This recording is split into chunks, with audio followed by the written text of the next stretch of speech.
Hello friends, welcome to my channel stocks and investment Tamil. இந்த வீடியோவில் orient technologies IPO ரிவ்யூவை பார்த்துருவோம். நீங்கள் இந்த சேனலோட முதல் வியூவராக இருந்தீங்கன்னா மறக்காமல் இந்த சேனலை சப்ஸ்கிரைப் பண்ணி உங்கள் ஆதரவை தெரிவிங்க. ஆல்ரெடி சப்ஸ்கிரைபராக இருந்தீங்கன்னா உங்கள் ஆதரவுக்கு மிக்க நன்றி. டிஸ்க்ளைமர் என்னன்னா, நாங்கள் செபி ரிஜிஸ்டர் ஃபினான்ஷியல் அட்வைசர் கிடையாது. நீங்கள் இன்வெஸ்ட்மெண்ட் டிசிஷன் எடுக்கிறதுக்கு முன்னாடி ஒரு செபி ரிஜிஸ்டர் ஃபினான்ஷியல் அட்வைசரை மறக்காமல் கன்சல்ட் பண்ணோம். இது எங்களோட ஒப்பீனியனை தான் இந்த வீடியோவில் தெரிவிக்கிறோம். இந்த கம்பெனி 1997ல ஸ்டார்ட் பண்ண கம்பெனி. இவங்க ஐடி ரிலேட்டட் சர்வீசஸ் தர கம்பெனியா இருக்காங்க. முக்கியமா 3 பிசினஸ் வெர்டிக்கல்ல IT infrastructure, IT enable services and cloud and data management services. இந்த ஐடி இன்ஃப்ராஸ்ட்ரக்சர்ல டேட்டா சென்டர் சொல்யூஷன்ஸ் ப்ரொவைட் பண்றாங்க. ஐடி எனேபிள் சர்வீஸ்ல network operation, security services and renewals பண்ணி தராங்க. கிளவுட் அண்ட் டேட்டா மேனேஜ்மெண்ட் சர்வீசஸ்ல டேட்டா சென்டர்ஸ்ல இருந்து கிளவுடுக்கு மூவ் பண்ற சர்வீசஸ் ப்ரொவைட் பண்ணிக்கிட்டு இருக்காங்க. இந்த கம்பெனியோட ஃபினான்ஷியல் ஸ்டேட்மெண்ட்ஸ் பார்ப்போம். இந்த கம்பெனி 2022ல ரெவன்யூவா 467 கோடி பார்த்திருக்காங்க. 2023ல அது 535 கோடியாகவும், 2024ல அது 602 கோடியாகவும் உயர்ந்திருக்கு. ப்ராஃபிட் இந்த கம்பெனி இது 33, 38, 41 கோடியா 2024ல இருந்திருக்கு. எபிட்டா மார்ஜின்ஸ் எடுத்து பார்க்கும் பொழுது 9.80%, 9.09%, 9.39% இருந்திருக்கு. கிராஸ் ப்ராஃபிட் மார்ஜின்ஸ் ஆல்மோஸ்ட் ஃபிளாட்டாகவும் வச்சிருந்திருக்காங்க. பேட் மார்ஜின்ஸ் எடுத்து பார்க்கும் பொழுது 7-6% வந்து குறைஞ்சிருக்கு. ஸோ இந்த கம்பெனியோட return on equity 27.26%, return on net asset 23.64% இருக்கு. ஸோ ஓவராலா இந்த கம்பெனி கடந்த 3 வருஷத்துல ஒரு ஃபிளாட் மார்ஜின்ஸ் இருக்கிற கம்பெனியா இருக்காங்க. முக்கியமா 2023-24 கம்பேர் சொல்லும் பொழுது இவங்களோட ப்ராஃபிட் ஆஃப்டர் டாக்ஸ் வெறும் 3 கோடி அளவுக்கு தான் உயர்ந்திருக்கு. இந்த கம்பெனியோட லிஸ்டட் பியர்ஸ் யாரெல்லாம் பார்த்தீங்கன்னா, Orient Technologies, Dynacons Systems and Solution, HCL Technologies, Wipro, LTI Mindtree, Allied Digital Services, Dev Information Technology, Tech Mahindra, Silicon Rental சொல்யூஷன்ஸா இருக்காங்க. இந்த கம்பெனிக்கு கீழே ரெவன்யூ பார்க்குற கம்பெனி 2 கம்பெனி தான், Dev information and Silicon Rental சொல்யூஷன்ஸா இருக்காங்க. EPS, return on net worth, net asset வேல்யூவை கம்பேர் சொல்லும் பொழுது இவங்க பியர்ஸ் இவங்களை பீட் பண்ணியிருக்காங்க. இந்த கம்பெனியோட IPO date 21-23 August 2024. Issue price ₹195 ₹206 ஒரு ஷேர் நிர்ணயிச்சிருக்காங்க. ஃப்ரெஷ் இஷ்யூ 120 கோடி, ஆஃபர் ஃபார் சேல் 94 கோடி அளவுக்கு இருக்கு. டோட்டல் IPO சைஸ் 214 கோடி அப்பர் பிரைஸ் பேண்ட்ல இருக்கு. லாட் சைஸ் 72 ஷேர், ₹14,832 நீங்க இன்வெஸ்ட் பண்ற மாதிரி இருக்கும். Face value ₹10, retail allocation 35%, listing on NSE and BSE.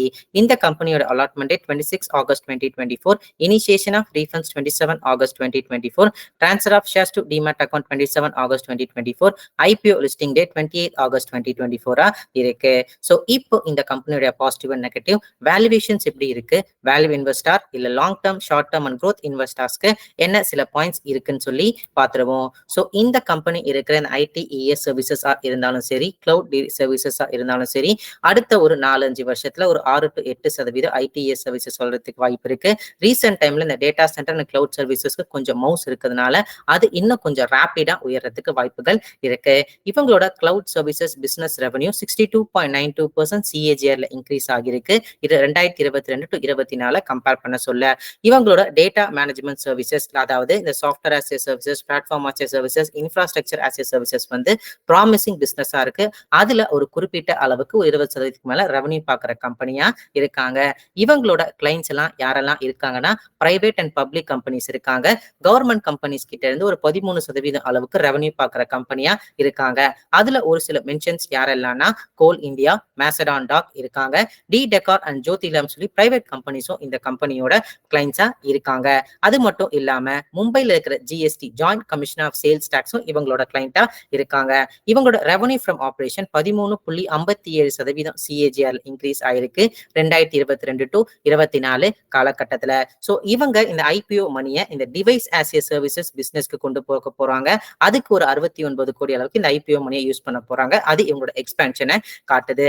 Plus இந்த கம்பெனி வந்து கிட்டத்தட்ட ஒரு 2 கோடி அளவுக்கு இந்தியாவை தவிர்த்து சிங்கப்பூர்ல இந்த கம்பெனிக்கு ஆல்ரெடி பிரான்ச்சஸ் இருக்கு. அது மட்டும் இல்லாம Denmark, United Arab Emirates, USA இருந்து ஒரு 2 கோடி அளவுக்கு ரெவன்யூ பார்த்திருக்காங்க 2024.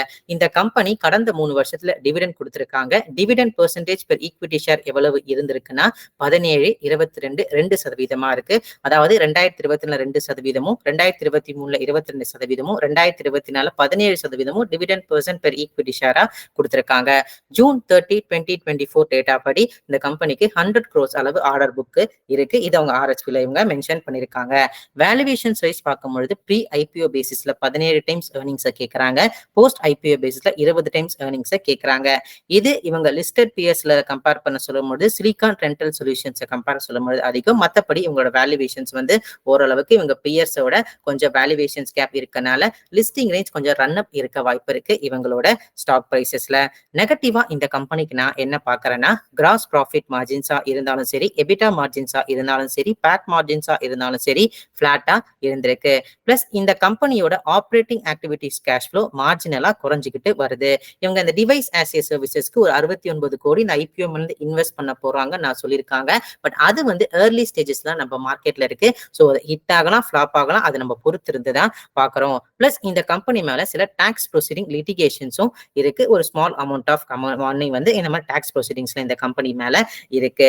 லிஸ்டிங் கெயின்ஸ் இப்போதைக்கு எதுவும் தென்படல. கிரே மார்க்கெட் பிரீமியம் இன்னுமே வந்து இந்த கம்பெனிக்கு எதுவும் தென்படல. ஒன்ஸ் அது தென்பட்டுச்சுன்னா நான் இந்த யூடியூப் கமெண்ட்ல வந்து நான் பின் பண்றேன் ஃபர்ஸ்ட் கமெண்டா. ஸோ லிஸ்டிங் கெயின்ஸ் அப்ளை பண்றவனுக்கு ஒரு பாசிட்டிவ் ஃபேக்டர் என்னன்னா, கொஞ்சம் வேல்யூவேஷன்ஸ் கேப் இருக்கு, அதனால ஸ்டாக் ரன் அப் ஆகிறதுக்கு வாய்ப்பு இருக்கு, அதனால ஜிஎம்பியும் தென்பட வாய்ப்பு இருக்கு.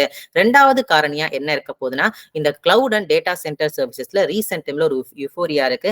பிளாக் பாக்ஸ் அந்த மாதிரி கம்பெனிஸ்லாம் கொஞ்சம் ஏத்தி விட்டுட்டு தான் இருக்காங்க. ஸோ அதனால இந்த ஸ்டாக்கும் வந்து இந்த நியூஸ்னால கொஞ்சம் ரேலி ஆகிறதுக்கு வாய்ப்புகள் வந்து இருக்கு. அது லிஸ்டிங் கெயின்ஸ் அப்ளை பண்றவங்க கொஞ்சம் ஞாபகம் வச்சுக்கோங்க. ஆனா அது சப்ஜெக்ட் டு மார்க்கெட் கண்டிஷன், அதுவும் கொஞ்சம் யோசனையில இருக்கட்டும். Short term and long term இன்வெஸ்டர்ஸ்க்கும் சரி, growth அண்ட் வேல்யூ இன்வெஸ்டர்ஸ்க்கு நான் என்ன சொல்ல விரும்புறேன்னா, இவங்களோட ரெவன்யூ growth 13% அளவுக்கு உயர்ந்திருக்கு. ஸோ இவங்களோட ப்ராஃபிட் growth 23% அளவுக்கு உயர்ந்திருக்கு. இபிஎஸ் growth 23% அளவுக்கு உயர்ந்திருக்கு. ஸோ இந்த மெட்ரிக்ஸை பார்க்கும்பொழுது இவங்களோட வேல்யூவேஷன்ஸ் ஓரளவுக்கு ஜஸ்டிஃபைபிளா தெரியுது. ஏன்னா இவங்க போஸ்ட் ஐபிஓல 20 டைம்ஸ் ஏர்னிங்ஸை வந்து கேட்கறாங்க.